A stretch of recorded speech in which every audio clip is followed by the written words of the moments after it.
잘 되는 사업이 코로나로 사업이 망가져서 코로나 대출로 버텼는데 이자가 올라온 원금과 이자 때문에 앞이 캄캄합니다. 어떻게 살아가야 할지 선생님 답 좀 가르쳐 주십시오.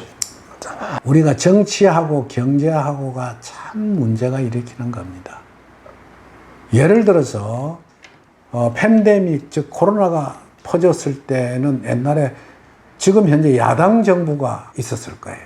그러면서 막 그때는 추경을 통해서 국가의 빚을 막 내가지고 어려운 사람들한테 대출도 해주고 막 살도록 해줬다고.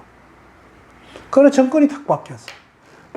바뀐 정부가 가만히 보면 나라에 빚이 너무 많아.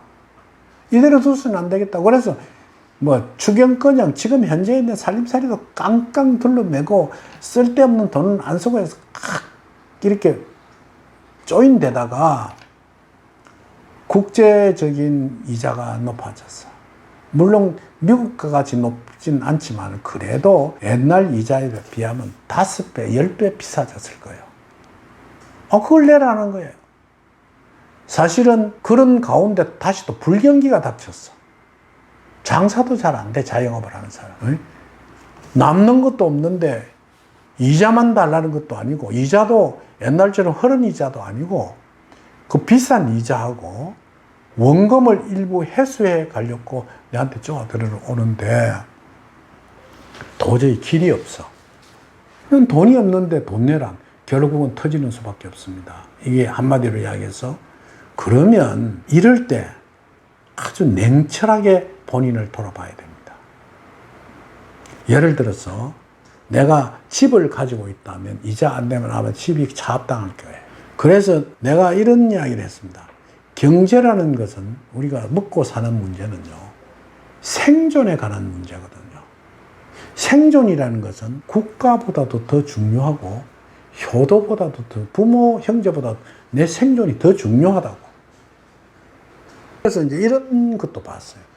그런 일이 일어나 집 하나 있는 거 뺏길까 싶어서 그 집을 예를 들어서 다른 사람 앞으로 팔아버리는 식으로 마누라한테 위자료로 주뿌리고 위자료 형식으로 집을 넘기고 이혼을 해버리고 같이 사는 사람도 봤습니다. 어떠한 방법을 택하더라도 나의 생존을 잊어버리지 않게끔 아주 열심히 생각해야 됩니다. 우리가 애국하는 방법, 애국 나라를 사랑하는 방법은 내가 잘 살아야 나라를 사랑하는 겁니다. 옛날에는 내 일신은 뭐 초계와 같이 버리더라도 국가와 민족을 위해서 몸을 던진다는 이야기는 그 옛날 이야기입니다. 우리가 잘 살아야 합니다. 그런 점을 잘 생각해서 사실은요, 더 이상 대출도 힘들고 또 대출을 내면 또 이자가 비싸기 때문에 그 이자를 감당하기가 힘들 겁니다. 그러한 부분을 잘 생각해서 어떠한 길을 택해야만이 내가 지금 이 국난을 벗어날 수 있을 것인가를 꼭 생각하셔야 됩니다. 이게 터닝할 수 있는 시간은 제가 볼 때 앞으로 2년 정도 걸립니다. 2년쯤 지나면 그때 이자도 좀 싸지고 조금 숨 쉴 수 있는 여가가 생기는데 다시 한번 폭풍우가 옵니다. 그때 되면 대선 전국이 또 벌어집니다. 지금은 옛날에 부시 대통령이 정치는 잘했습니다. 예를 들어서 걸프전에서도 승리를 이끌고 미국을 갔지만 재선에 실패했습니다. 왜 실패한 줄 압니까?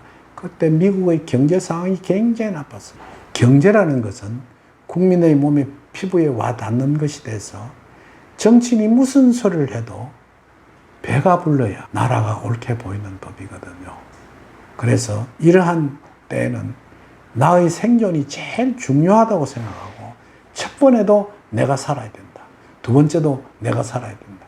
그런데 내가 살기 위해서는 때로는 신불자가 되기도 하고 돈을 못 주기도 하고 때로는 소송을 당하기도 하는 것을 감수하면서 굳세게 뚫고 나가야 할 것이라고 봐집니다.